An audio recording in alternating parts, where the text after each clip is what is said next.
ಬಳಪ ಹಿಡಿದ ಭಗವಂತ ಇರುತ್ತಾನೆ ನಮ ಸುತ್ತ ಅವತಾರ ನಾನಾ ರೂಪವೋ ನಮ್ಮೆಲ್ಲ ಹಣೆ ಬರಹ ತಿದ್ದಿ ಬರೆಯಲು ಕತ್ತಲೆಯಿಂದ ಬಂತ ನಮ್ಮ ಕೈಯ ಹಿಡಿಯುತ್ತ ಕರೆದೊಯ್ದ ಬೆಳಕು ತೋರಲು ದಯವಾಗಿ ಗದರೋದು ನಮ್ಮ ಬೆಳೆಸಲು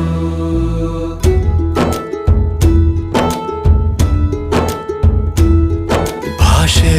ಅಮೃತ ಕುಡಿಸೋ ತಾಯಾಗಿ ಭಾಷೆ ಅಮೃತ ಕುಡಿಸೋ ತಾಯಾಗಿ ಭವಿಷ್ಯ ಬರೆವಂತ ತಂದೇನೋ ಆಗಿ ಬರೆವಂತ ತಂದೇನೂ ಆಗಿ ಚಂದದ ಜೀವನನ